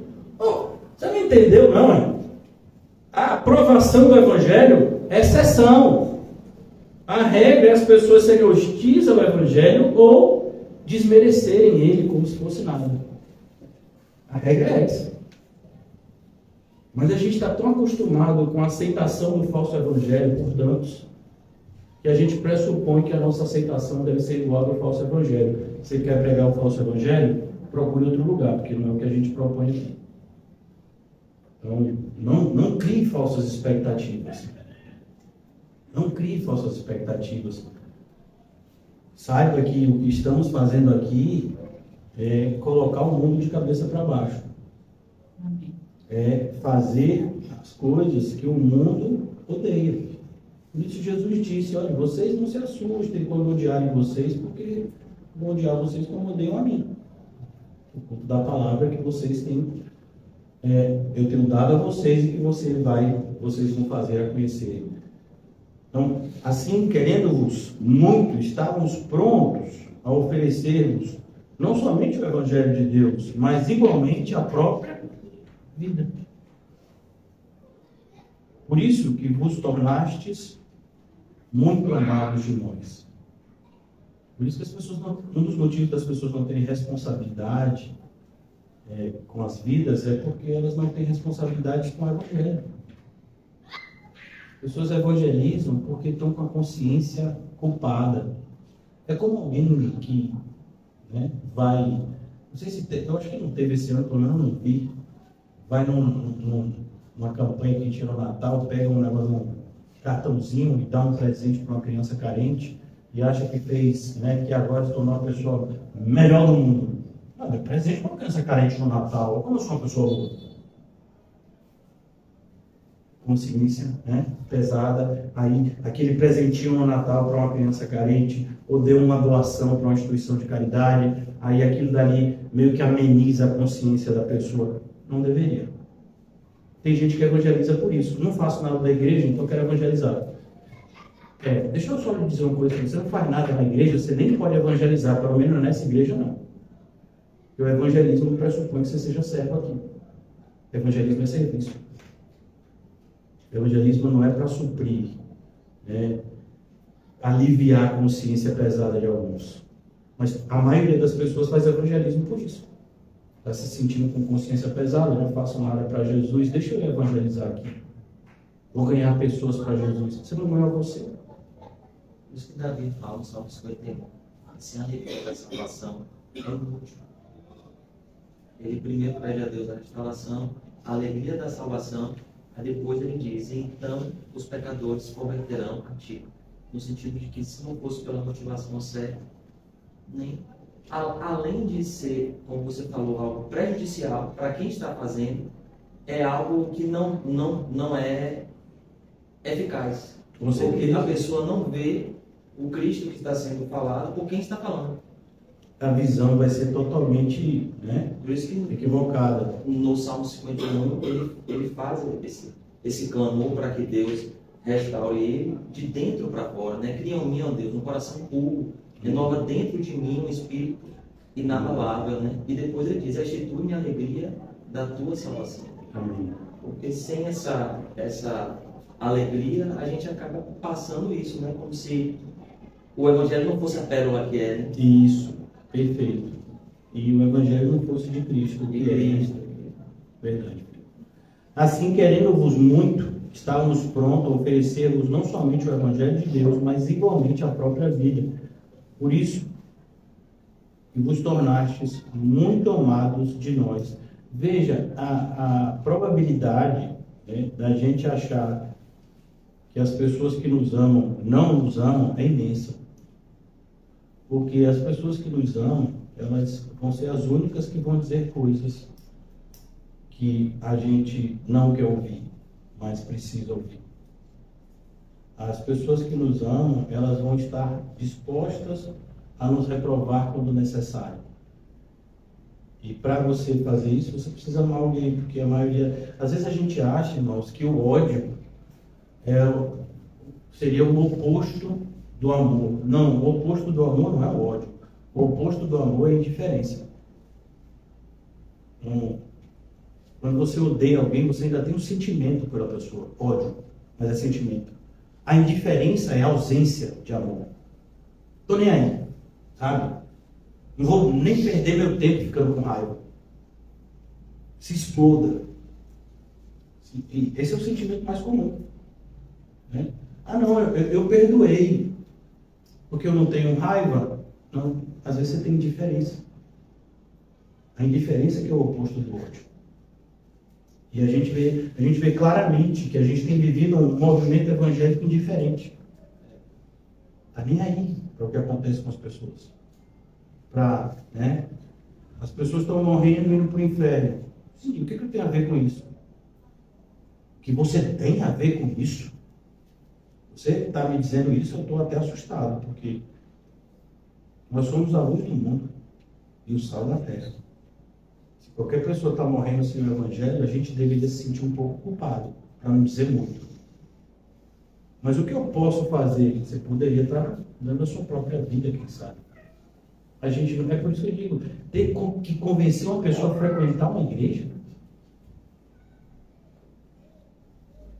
Então, ensinar isso vai ser um absurdo. Se para a pessoa absurdo é frequentar a igreja, imagine se eu disser, quando você for evangelizar, ou esteja disposto a dar a própria vida pela pessoa, você está maluco? Não, vai ser o básico. Veja como o movimento evangélico ele está nesse nível, indiferente. E a indiferença é o oposto do amor. Porque a indiferença é a ausência total de sentimento. O ódio ainda é algum tipo de sentimento. A indiferença não. Você não conta para nada. Você não merece nem meu ódio. E esse é o sentimento mais comum de você encontrar hoje. Versículo 9. Porque vos recordais, irmãos, do nosso labor e fadiga. Do nosso labor e fadiga. Achei interessante, minha filhinha mais velha, antes de viajar, ela pegou assim no meu rostinho de forma bem carinhosa e disse, meu pai, você está tão gasto. Você está com a cara, meu pai, assim que você está precisando descansar. Por quê? Porque fazer a obra de Deus pressupõe desgaste, irmão. Achar que você vai fazer a obra de Deus sem se desgastar, é melhor você não se propor a fazer. Porque vos recordais, irmãos, do nosso labor e fadiga, e de como noite e dia. De como? Quando? Noite e dia. Pastor, mas quando você trabalha assalariado, não é assim não. Pois é, a gente não é assalariado, a gente é voluntário. Né? Noite e dia, não tem horário. E férias também não. Não tem férias, não tem nada. E a gente acha bom isso. Porque o Senhor nos renova justamente em meio ao serviço. E não na ausência dele. Sei vocês, os dias que eu mais fico cansado é terça, quarta e quinta. Porque normalmente nos dias de culto o cansaço vem, mas o renovo vem junto. Porque vos recordais, irmãos, do nosso labor e fadiga, de como noite e dia labutando, para não vivermos à custa de nenhum de vós. Percebeu? Paulo trabalhava. É isso que eu fiquei na dúvida aqui, esse trabalho noite e dia que o Paulo está falando, é no caso para o sustento? Não, aqui é o Evangelho. Isso. E no caso ele evangelizava ainda mais, porque ele tinha também que nas 24 horas ele tinha que trabalhar. Também. Entendeu? Exatamente. Porque vos recordais, irmãos, do nosso labor e fadiga, de como noite e dia labutando, para não vivermos às custas de nenhum de vós, vos proclamamos o Evangelho de Deus, tá vendo? Sim. Então, nesse caso específico, ele tinha que trabalhar ainda mais, porque ele tinha que prover o sustento e evangelizar, né? Quando, na verdade, ele deveria apenas estar evangelizando, mas nesse caso ele fazia os dois para não ser difamado, e ele ainda foi difamado, né? Para você ver como são as coisas. O fato de você fazer as coisas para ser irrepreensível não significa que você não vai ser criticado. O fato de você fazer determinadas coisas para não ter com que acusem a você não vai impedir que acusem você. Mas a nossa consciência vai estar em paz. É isso que é importante diante de Deus. Porque vos recordais, irmãos, do nosso labor e fadiga, de como noite e dia, labutando para não vivermos às custas de nenhum de vós, vos proclamamos o Evangelho de Deus. Vós e Deus sois testemunhas. Percebeu? O que Paulo está dizendo aqui? Ele está dizendo, vocês podem até querer se eximir dessa responsabilidade. Tem gente, por exemplo, que quando é chamado a dar algum tipo de depoimento, né? E no tribunal, a pessoa está, não estou me sentindo à vontade para dar depoimento, porque eu posso ficar mal com o outro lado, né? Paulo está dizendo aqui, você é testemunho. É como, por exemplo, irmãos, eu sei a pessoa que eu fui durante esses 15 anos como pastor da igreja. Então, todos vocês são testemunha da maneira como eu agi. Mesmo aqueles que nunca quiseram se meter, os problemas que existiram, perguntaram mal com A ou com B, são testemunhas. Né? Covardes, mas testemunhas. Né? Então, o que Paulo está querendo dizer, por isso ele não fala só de Deus, ele diz, vocês são testemunhas. Vocês podem até querer se esconder, no sentido de que eu não quero estar mal com ninguém. Já vi muito isso acontecer. Pastor, achei até que você está certo, mas é que eu não quero estar mal com ninguém. Né? Tá bom. Vós e Deus sois testemunhas, do modo porque piedosa, justa e irrepreensivelmente procedemos em relação a vós outros. Olha as 3 características aqui. Primeira delas, piedosa. Então, Paulo diz, todos aqueles que querem viver em Cristo Jesus de forma piedosa serão perseguidos. A piedade, ela é fonte de lucro, com contentamento. A ideia de piedosa é, você anda nos passos de Cristo. Cristo é o referencial de piedade, de piedoso. Né? A piedade seria a ortodoxia na prática, aquilo que a gente falaria de ortopraxia. Né? Então, você sabe a verdade e vive a verdade. Esse é o piedoso. Paulo diz, vocês sabem que eu vivi dessa forma entre vocês. Depois ele diz, piedosa, justa. A ideia de justiça aqui é, não tinha uma balança falsa. Lembra que ele falou que não bajulava ninguém? A ideia é, eu não puxei o lençol para o outro ficar descoberto. Não, eu fazia as coisas da maneira justa. Incomodasse quem incomodasse, essa é a forma de se resolver a situação. Então, justiça fala disso. Justiça fala de você fazer as coisas de forma correta. E a última característica que ele diz aqui, como agiu entre os irmãos, irrepreensivelmente. A ideia de que não é que Paulo é sem pecado, é naquilo que Paulo ensinava a essas pessoas, ele não tinha, né, nenhum tipo de receio de ser repreendido.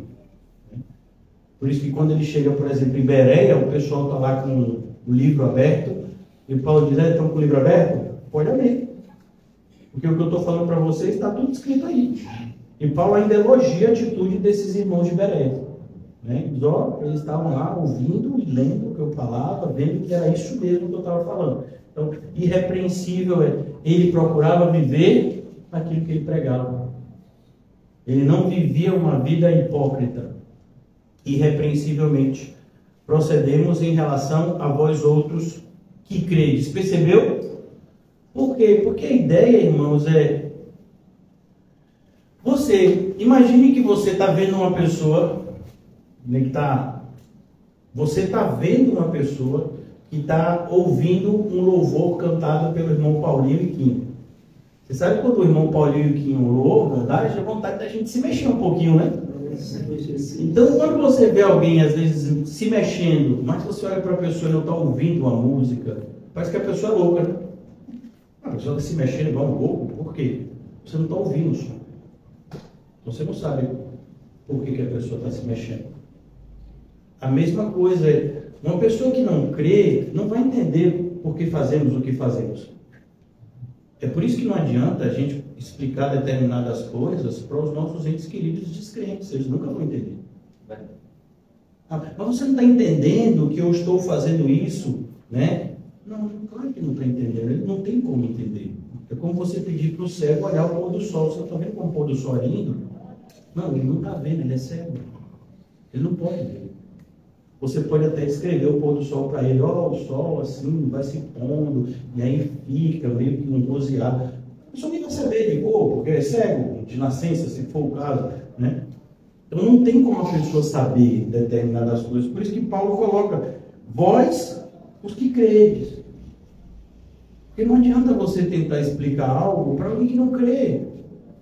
Você vai dizer para a pessoa que mais bem-aventurada coisa dada que recebeu, que você tem que amar os que te odeiam. Você está maluco? Não. Dá outra face, se você der outra face, vão montar em cima de mim.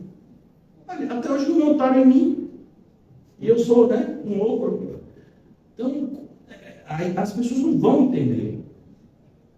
E quando eu falo as pessoas, inclusive os falsos irmãos que estão na igreja, não vão entender.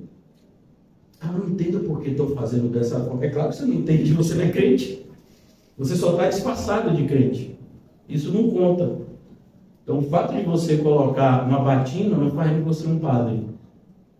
O fato de você colocar determinada fantasia não faz de você, né, um profissional daquela fantasia que você está se fantasiando, né?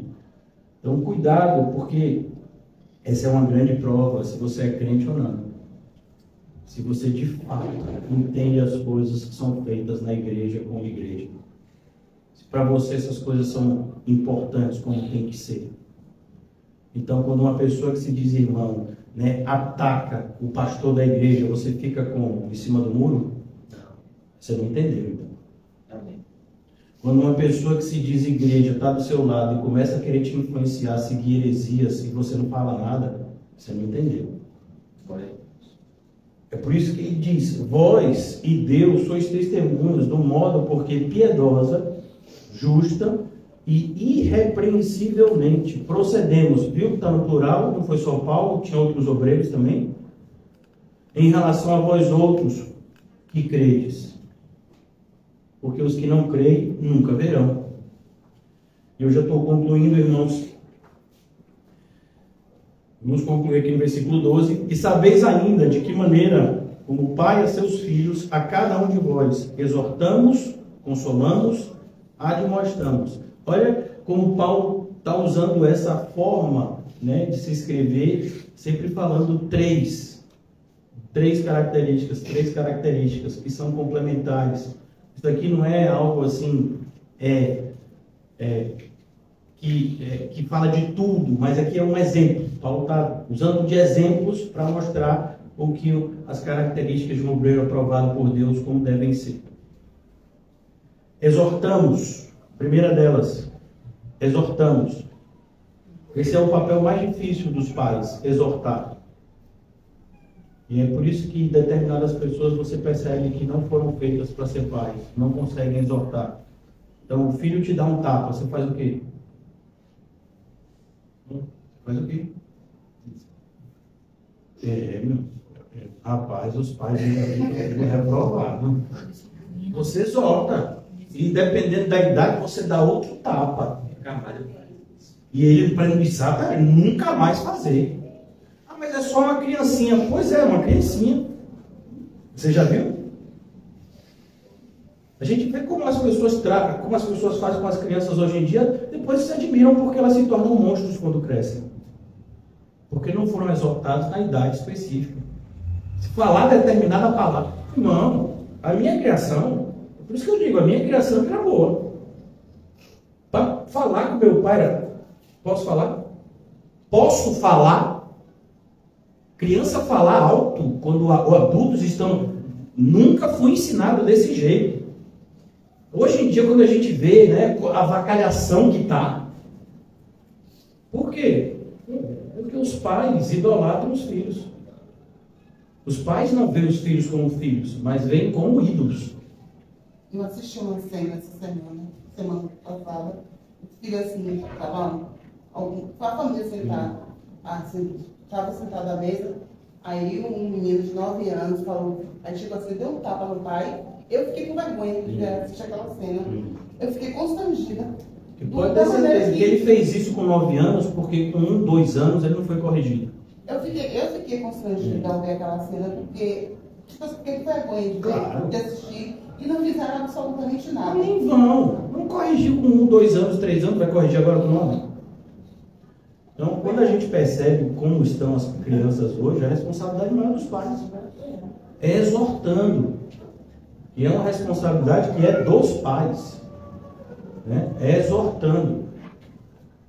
Meu pai só precisava olhar, irmão. O joelho chega a tremer. Né? E meu pai é excelente. E ele não é crente não. Católico. Eu amava tanto meu pai que minha mãe me conta que quando eu via meu pai nas apresentações de escola, meu pai tem que ficar escondido. Porque eu saía do palco e ia querendo abraçar ele. Porque ele tinha esse papel de corrigir e de dar amor. Às vezes você acha que corrigir é falta de amor. No meu caso não foi. Né? Estou falando que é o meu exemplo. Então, corrigir é corrigir. E você faz isso porque você ama. Glória a Deus. Né? É o que falta hoje em dia. O que a gente encontra hoje em dia? Lembra do que eu falei? Indiferença. Deixa aí. Oh, não sabe. Não sabe. E quem é que tem que ensinar? Os pais. Mas estão assistindo televisão, estão no celular, estão fazendo alguma coisa, né? Pastor, Diga assim. e quando isso ocorre, né, nós cristãos, são cristãos, vai falar com o filho, os que estão ao nosso lado, como o senhor acabou de dizer, né, que estão cegos e mortos nos seus delitos e pecados, mesmo essa repreensão sendo em amor, eles ainda vão achar que o errado é aqueles, como são nós que estamos orientando na forma certa. Isso até nos entristece, né? Mas a gente sabemos que estamos fazendo a coisa certa. Mas é a realidade de você do cego, né? Isso. Mas assim, outra coisa também, tem que tomar cuidado, porque às vezes, como eu falei, você não corrige quando tem 1, 2, 3 anos, aí a criança está com 10. Aí você quer corrigir agora? Aí agora você quer se tornar violento agora? Então, cuidado, para você não estar querendo fazer a coisa certa na hora errada. Vai orar a Deus, vai pedir perdão por não ter feito na hora certa. E direcionamento para fazer a coisa certa na hora certa. Porque às vezes a gente está falando, quando a gente está falando dessa correção, está falando na idade correta. 1, 2, 3 anos, a idade de se ensinar é essa. Tudo. Né? Aí a pessoa não tem tempo de fazer isso nessa idade, aí quando o filho chega com 10, 12 anos, você quer bater agora? Aí vai espancar a criança. E a tendência é a criança ficar com mais raiva ainda. porque não foi feito quando deveria fazer, né? Então, tome bastante cuidado para não estar pegando o que eu estou dizendo aqui e pervertendo. Olha a idade que eu falei, 1, 2, 3 anos no máximo, né? São a idade que, de fato, as crianças estão aprendendo as coisas como tem que aprender. Até o sabor dos alimentos se aprende nessa idade. Para a gente concluir, e sabeis ainda de que maneira, como pai a seus filhos, a cada um de vós. Olha o exemplo que Paulo dá. Pai a seus filhos. Exortamos, primeiro lugar. Segundo lugar, consolar. Então, consolamos. Consolamos no sentido de quê? Que você consolar a pessoa da forma correta, né? Não criando uma realidade paralela. Dizendo para a pessoa que, como eu fico assim, falei de meus pais, né? Agora falando, minha mãe, ele costuma dizer, meu filho, fique tranquilo, que sua vida vai melhorar. Você é uma pessoa boa. Uma hora essas lutas vão passar. Aí eu só faço, né, dar risada, porque não vou dizer para ela, mãe, não vai passar, eu sou crente, faz parte da vida do cristão, não vou falar isso, até porque já falei isso, né, e entrou por um ouvido, saiu pelo outro. E a gente não dá pérolas aos porcos, nem as coisas santas aos cães. Ah, você está falando de sua mãe? Claro que eu estou. Se ela não entende, Deus tem que abrir o coração dela. E eu oro para que isso aconteça. Consolamos. Terceiro, admoestamos. Admoestação, irmãos, fala de aconselhar, né? Conselho. Agora, eu acho interessante que a maioria das pessoas que pedem conselho, ela não está te pedindo conselho, ela está te pedindo aprovação. A pessoa já chega, eu quero fazer isso, isso e isso. É meio como se você... Às vezes eu me sinto um bezedeiro, sabe? A pessoa traz um plano pronto e diz, dá uma rezada aqui. Você vê para a pessoa errada, porque não tenho esse poder de abençoar. Então, aconselhar. Uma pessoa vem, pastor, eu conheci uma pessoa maravilhosa, né? Queria muito que o senhor orasse para que ele se desse bem. Eu falei, é mesmo, congrega onde? É do candomblé, pastor, mas estou evangelizando. Eu estou evangelizando, né? E assim, é uma pessoa bem acessível à pregação, viu? Eu falo de Jesus, a pessoa assim, gosta de ouvir, né? Eu digo, tá bom. E eu vou dizer o que para essa pessoa? Você não é crente. Arrependa-se, e não é isso que você não tem nem que considerar determinadas questões aqui. Então aqui ele diz, exortamos, consolamos, admoestamos, para viverdes por modo digno de Deus. Então, o que Paulo quer alertar é que tem uma forma correta de se viver e tem uma forma errada de se viver, como crente, inclusive. Então, você pode dizer que é crente e viver como Demas. Você pode dizer que é crente e viver como Lucas. E olha que Demas aqui eu estou fazendo um cenário maravilhoso. Porque Demas, durante muito tempo, deu frutos, assim, parecia que era crente de verdade, estava junto ali. Depois viu que aquilo tudo era aparência.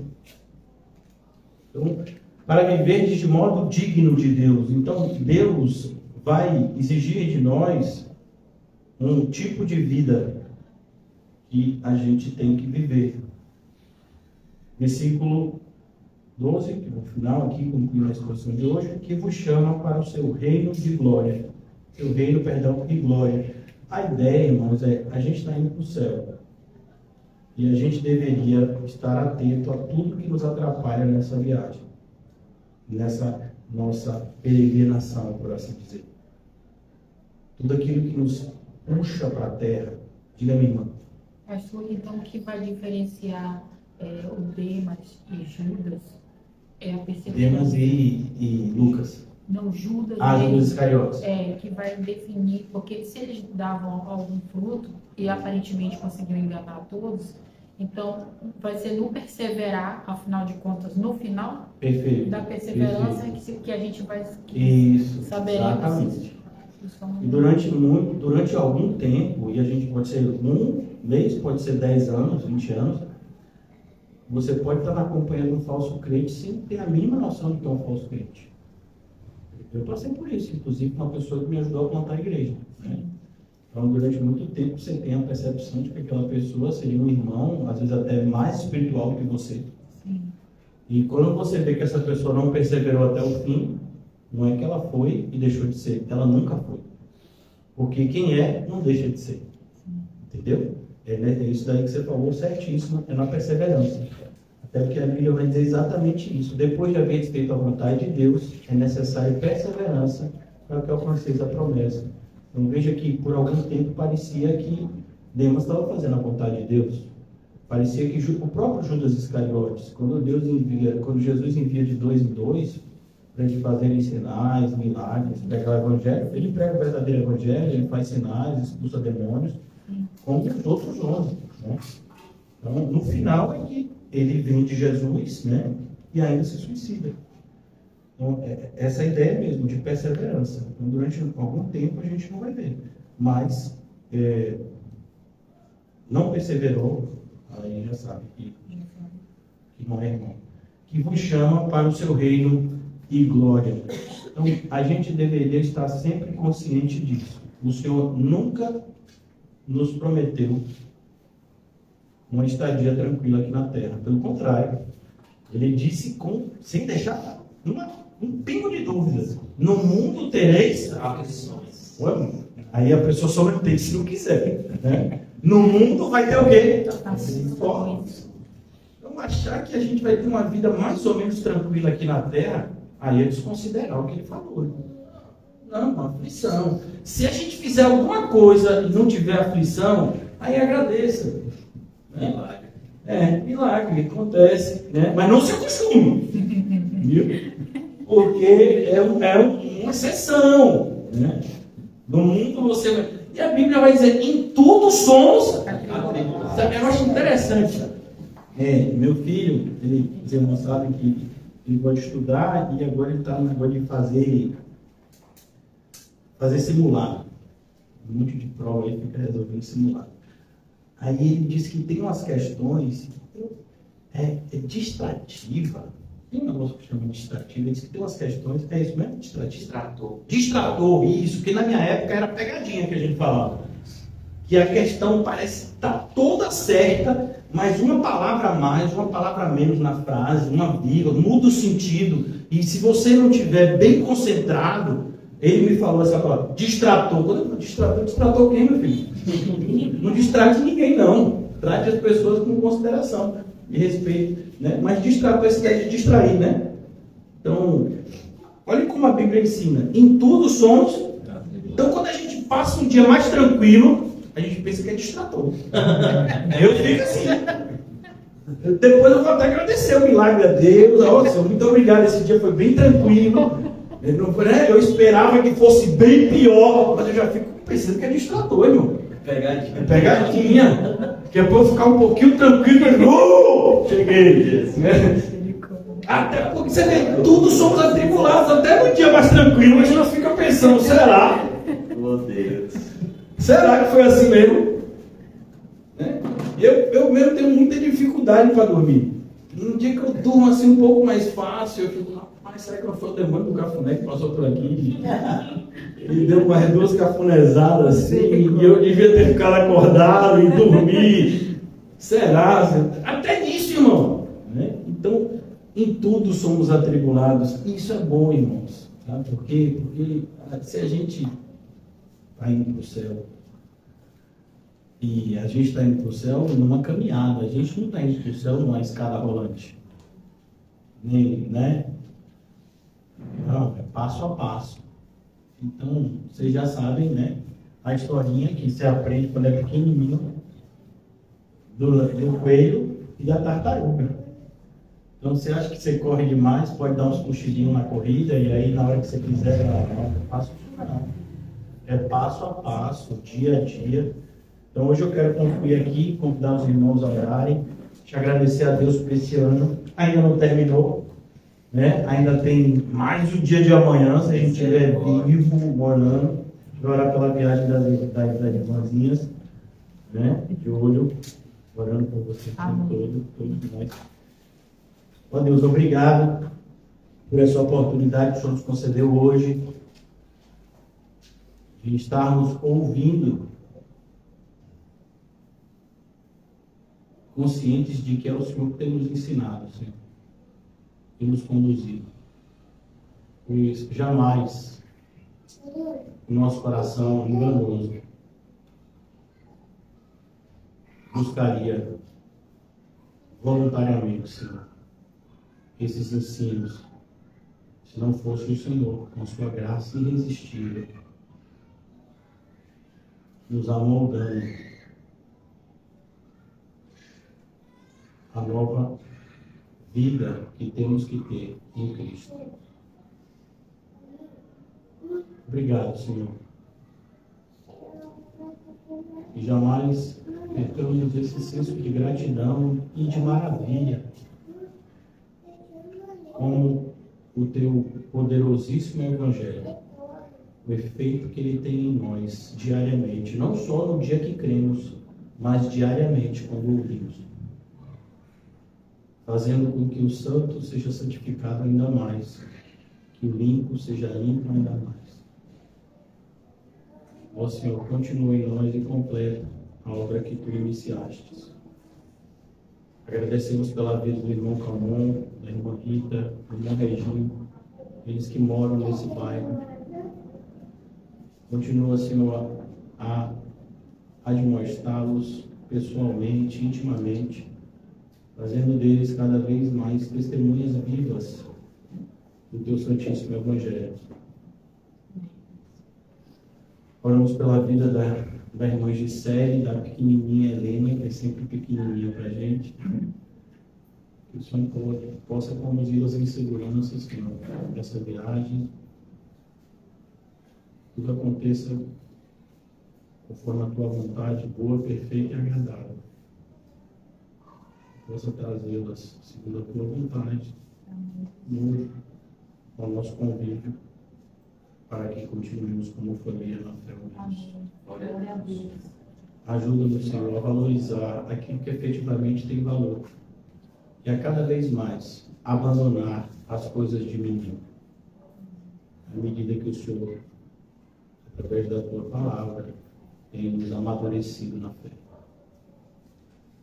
Mais uma vez te agradecemos, Senhor, por todo esse período que o Senhor esteve conosco nesse ano.